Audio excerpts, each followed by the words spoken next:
local, late breaking. This is NewsWatch 12 this morning. Good morning. The time is 6 a.m. on June 16th. Welcome to NewsWatch 12 this morning. I'm Damon Alvarado. And I'm Carlos Murrieta. We first want to turn over to Storm Tracker 12 meteorologist Sarah Crest. And Sarah, we've been seeing a lot of sunshine lately. Can we expect more as we head into today? Yeah, we definitely can expect to see some more. We'll see mainly sunny skies for us. And thinking that we're halfway through June, that kind of sounds a little bit weird. Thinking that's June 15th or 16th, but taking a look out across the rest of the region right now, mainly clear skies, a little bit more cloud coverage over along the coast. High temperatures today are going to be pretty close to normal for us. It'll be 84 over to Medford, Grants Pass, here 82, Wairika 84 degrees. Along the coast, 61 for Brookings today. Now we are tracking the possibility for some isolated showers and thunderstorms as we work our way into the second half of the day today, and even could see some of that as we're into Siskiyou County as well. And then today we'll also see those winds pick up. Right now, pretty calm conditions for us across the region. Gusts not there for us this morning, but as we work into the second half of our day, we'll start to see them pick up into the afternoon. Expect those gusts anywhere from about 20 to 25 miles per hour. And on the higher end, could even see those gusts get to about 30. We will see them settle as we're working our way overnight tonight. Now, coming up in our next forecast, we are expecting some nice weather to continue through this week, but we're in for some changes this weekend. I'll break down what you can expect coming up in your next forecast. Demonstrators gathered across the country on Saturday for the No Kings protest. From major cities to small cities, many people came out to get their voices heard. This is all to protest President Donald Trump and his policies, which all took place on his birthday. Starting in Ashland, dozens of people gathered along Main Street to participate in these protests. Demonstrators of all ages came together, including families, students, and longtime activists. Chants of No Kings and Save Our Democracy were heard through Ashland's downtown streets as people rallied peacefully with signs, slogans, and strong messages. Demonstrators said it's about making sure the country stays true to democracy. Sign says Trump put the essay back in USA because he's a convicted felon. And it also says ICE belongs in my horchata, not my city, because they should not be here arresting innocent people. And I'm here today protesting for our rights because people should not be silenced. We should be able to, uphold our Constitution and no kings in America. That's what the country was founded off of. Of residents protesting in Grants Pass on both sides of the street near the courthouse. Trump supporters in Grants Pass posted up outside the Josephine County Republicans building downtown.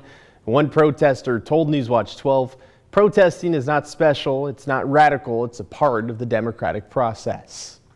Now, a diverse crowd of over 1,000 people lined McAndrews Road and spilled onto Biddle for the No Kings movement. NewsWatch 12's Brinkley Hill was at that protest on Saturday and has that story. It's really important for our youth to show that we are fighting for our future. I was well trained by the United States Air Force. We do not have good leaders. Even with both sides of the street being lined with protesters, more were driving by with signs showing their support, and not 1 minute of this protest was quiet from all the honking. I'm surprised that Medford had such a good turnout. I love it.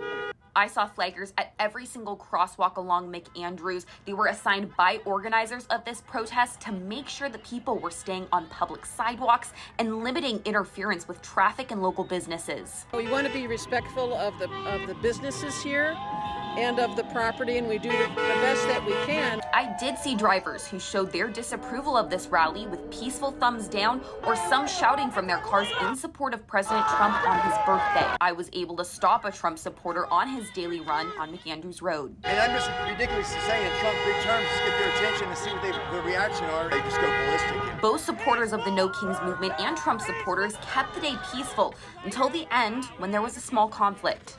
Just to show that, not all Oregon is blue. We got Trump supporters out here and we got to show our faces. From Medford, I'm Brinkley Hill. Moving to the fire watch this morning, a vegetation fire broke out in Siskiyou County this week, and thankfully no evacuation orders were needed.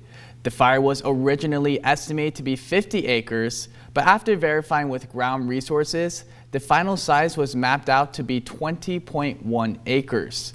The fire was in a remote location 6 miles north of Wairika on Klamath River Road and Humbug Creek. Containment is currently at 5% as fire crews continue to strengthen containment and extinguish hotspots.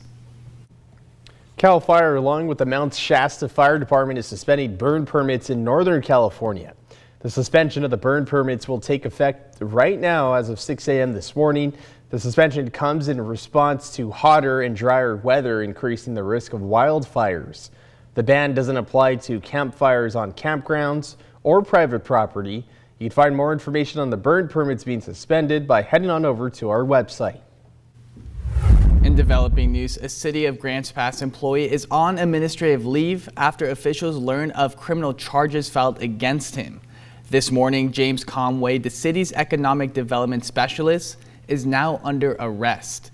The City of Grants Pass confirmed that James Conway was placed on leave pending an internal employment investigation. They have not released details on the nature of those charges, and we will continue to follow this story as more details develop. A Jackson County man who killed a woman near North Medford High School won't go to prison, but he won't be released. A judge found Anthony Sipley guilty except for insanity in the 2023 homicide. He's being sent to the state hospital, likely for life. Anthony Sipley attacked 51-year-old Jessa DeLeon during her morning walk last November. She later died from severe head injuries. Sipley told investigators he believed he was in a government simulation and claimed DeLeon was a threat.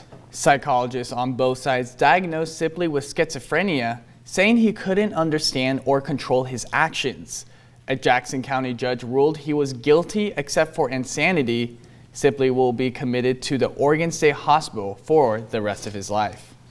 And Governor Tina Kotek signed a new bill over the past week restricting how companies can use people's data. House Bill 2008 bars companies from using or selling personal data for targeted advertising. If that company knows someone is under the age of 16 or if they're ignoring signs that they are under that mark, it also blocks them from using or selling data that shows where someone is or was within about 1/3 of a mile. The ban does not apply to some personal data used by utility companies. The annual Porchfest happened in Grants Pass, and the family-friendly event has local bands perform on porches. The Porchfest closed down a few streets for this event, allowing people to walk freely. And people had the chance to walk down the streets, listening to music and interacting with local vendors. More than 30 bands performed on people's front porches. The annual event allows for the members of the community to open their neighborhood and meet new people. Gives people a chance to walk around and say hello and be friendly with each other in this day of very divisiveness from the political leaders. This is just such a nice way of people just saying hello to each other, walking around realizing the world is not a bad place. An estimated 4,000 people showed up to the event, and all money from Porchfest will be donated directly to youth organizations in Josephine County. For more information, including how to donate, you can head on over to our website. Yesterday marked the last day of the Rogue Girls Fire Camp. The 3-day camp took place at the Jackson County Fire District 3 Learning Facility in White City. Girls and young women between ages 16 to 20 learned all kinds of firefighting skills, from learning how to extract people from a car to putting out a structure fire. The camp focuses on teamwork and mentorship and was led by female firefighters. And a look out this morning. We are starting with a lot of us into temperatures into the 50s, some of us into the 40s, even along the coast. A bit more cloud coverage as you're waking up areas along the coast for us, though. But we can expect lots of sunshine today, but as we're into the second half, we will be tracking the possibility for some showers and maybe even some isolated thunderstorms areas over east side and maybe into Northern California as well. Now, winds will pick up into the afternoon, so we can expect a breezy second half of our day. But in the next days ahead, we're expecting those temperatures to stay warm with lots of sunshine on the way for us. I'll have more details for you in your next forecast in about 7 minutes.